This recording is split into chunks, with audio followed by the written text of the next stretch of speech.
Good afternoon, everyone. My name is Melissa Hubauer, and my action research project was on decreasing misbehavior to increase instructional time. It was done at Kermit Johnson Elementary, where there's about 800 students in 3rd, 4th, and 5th grade. 40% of our students are white, 40% of our students are African American, and 20% of our students are Hispanic, and 66% of our students are on free and reduced lunch. And there is 44 full-time teachers on staff. So the significance of this project is that we're going to analyze the results of the data and see the difference between our fall numbers and our spring numbers in regards to infractions that are being documented. And then we're also going to see if our overall infraction number decreased from fall to spring semesters. So why should we care? In Jefferson County Elementary Schools, Kermit Johnson has the 3rd most infractions. So if you're unfamiliar with Jefferson County, it is a very large school district. So having number 3 of behavior is kind of an alarming number that the administration and teachers want to look at. And at Kermit Johnson, our top 3 infractions are defiance, harassment, and fighting, and those top 3 have been our top 3 for the past 2 years.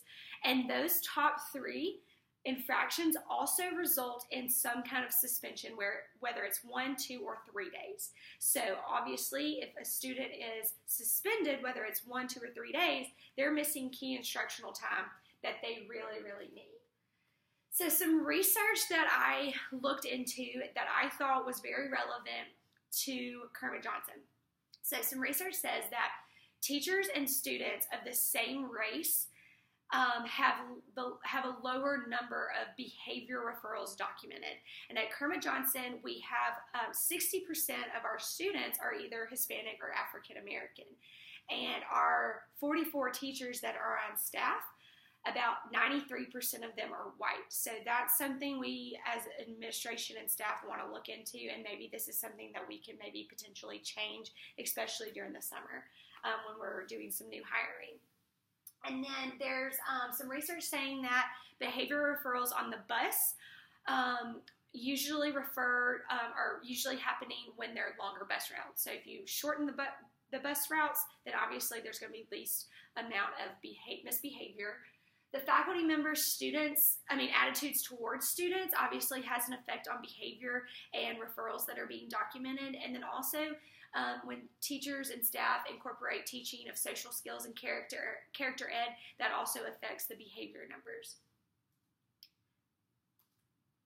So the methods of our action research project, the subjects are all students and all of the teachers. Everyone was incorporated within this project. No one was excluded. And the location was the bus routes and the campus building at Kermit Johnson. The study design was quasi-experimental design because there was no random selection of students. Everyone was involved. The independent variable is the behavior strategies that we gave to the teachers and implemented, and then the dependent variable is the results, and so we will compare the two to see if it was successful or not. The overview of the procedures, we implemented 4 procedures within this action research project. The first thing that we did is that we met with the department heads and lead teachers and gave them all this information that I'm giving you today, and gave them some of the research, also gave them some strategies that they could implement, and then we gave them the opportunity to kind of incorporate this on their own, however they felt that their students at their level would benefit from. And then we had monthly faculty meetings that just provided support and review and discussion through this action research project. And then we had 2 reward systems. We had a class act award that was given to a 3rd, 4th, and 5th grade homeroom at the end of every month that had the least amount of behavior referrals. They were given a pizza party at lunch that day, and it was announced in the morning announcements. And then at the end of that day, for the afternoon announcements, the Bus of the Month award was given to the bus that had the least amount of referrals for that past month, and they were dismissed 10 minutes early for a popsicle party out in the front of the school. And then there was also a magnet that was put on their bus for the whole next month that said Bus of the Month. And then the guidance counselor gave mini lessons to the classes and then also the teachers where they could implement it through their content lesson plans about character ed and social skills. So here are the results. So this is third grade for our top three referrals, which was defiance, harassment, and fighting. And as you can see, from fall to spring semesters, there was an increase in all three of our top three infractions. There was no decrease. So third grade, there was no decrease in those top three. However, this is fourth grade, this is fifth grade. Again, top three, defiance, fighting, and harassment from fall to spring semester. Both fighting for fourth and fifth grade, there was a decrease. In fifth grade, there was also a decrease in harassment. Defiance, there was increases on all levels, all grade levels, but for fourth and fifth grade, there was a decrease for fighting, which is good, and then in fifth grade, we had two decreases, which was harassment and fighting. So it seems as if fifth grade, students or teachers are having more enthusiasm around this, around the reward systems. There's some kind of more buy-in here. And then our overall outcomes, so from the fall semester, we had 314 infractions. And then the spring semester, we had 290. So there was a decrease in overall infractions. This also is not including our top three. This is including our top three, but then also there's 18 other misbehaviors that are documented in these large numbers. So some discussion on the action research project. So from 314 to 290 between the fall and spring semester, that's a difference in 24. And that's great. That was a success, and that's great. We're seeing some kind of buy-in with the students and teachers. However, 24 is significantly small when you're talking about in the 200s and closer to 300 data numbers. So we're seeing maybe we should have implemented it more, strictly or maybe a little bit sooner. Just some things to kind of reflect on. Also, the fourth and fifth grade decrease with the fighting and harassment, that decrease was only 4. So again, not a huge number. And like I mentioned earlier, there's 18 other documentation behaviors that are documented. So it seems as if we are decreasing that number, but in other areas besides our top 3, which is fighting and defiance and harassment. So it kind of seems as if, to reflect on this action research project, it might seem as if we maybe had a huge reliance on just decreasing our overall number. Didn't matter what documentation it was, didn't matter what behavior it was, and maybe looking back on it, we should put more of a focus on the top 3, which is the bulk of our numbers that are being documented. So the Alabama standards that are being mastered through this action research project is Standard 2, which is instructional capacity, and Standard 3, which is instruction, obviously because we are wanting to increase that instructional time that is being missed through these infractions and suspensions. Standard 5, which is community of care for students, because we want our students to have supportive relationships. We want our students to feel safe and have a personalized culture of care. And then Standard 11, which is continuous school improvement. Obviously, with this, is very self-explanatory. We want our school to be the best it possibly can. And so implementing this project increases our school improvement, again, with the success of the decrease of our overall infraction numbers. And then here are some of my references. And then shifting gears to our next project that I chose was Unethical Behaviors of Educators, which is the project that we did in Law and Ethics. Why I chose this project?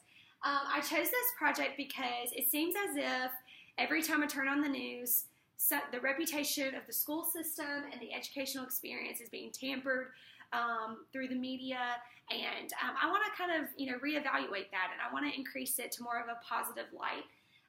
And media plays a huge role in this. However, this is the future. And the 3 things that we're going to be looking at through this project is social media, sexual behaviors with students and teachers, and then the state assessment testing. And again, this is the future. It's not going away. So we might as well hit it head on as an administrator. So the first thing that we're going to look at is social networking with students. Again, this is not going away. So as administrators, I feel like we need to have a good head on our shoulders about this and have something that is being implemented, and our students and our teachers know this. So the pros for using social media with students is that it's just convenient. Everyone's on it. It's a convenient way to communicate. There's an enthusiasm around social media outlets. However, cons. It opens the door to inappropriate relationships and conversations with teachers and students. And then in a more innocent way, I feel like teachers and students being friends on Facebook or Twitter or Instagram or any other social networking outlet.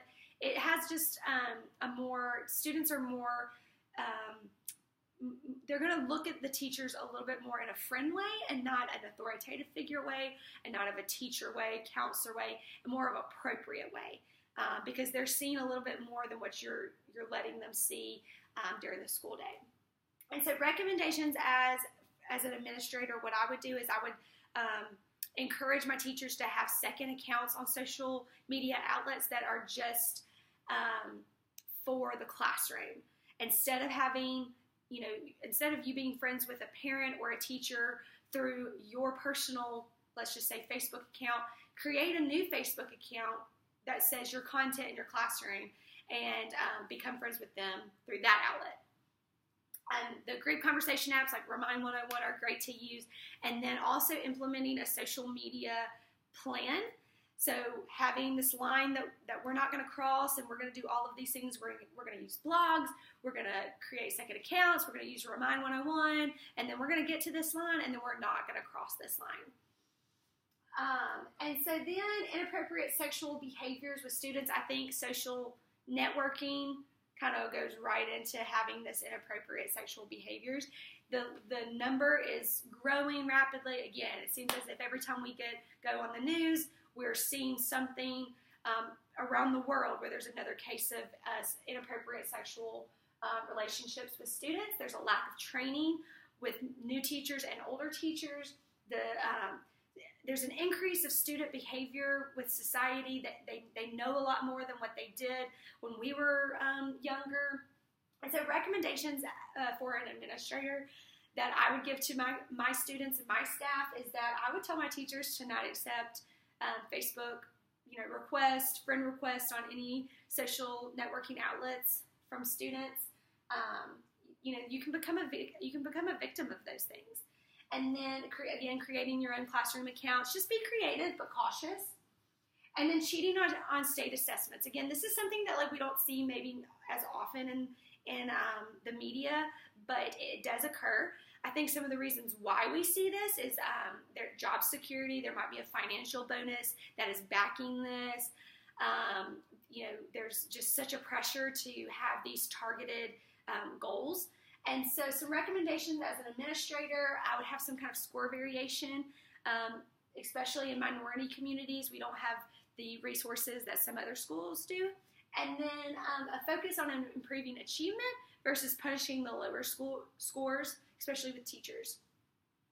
And then the standards that were mastered, the vision and mission standard, which was number one, really just always focused on that vision and mission no matter what you do. The community of care for students, we want our students, again, to feel safe and secure and cared for when they come to school. And then the professional culture for teachers and staff, keep making sure that your staff is being professional no matter what. And the community of engagement for families, going back to the social media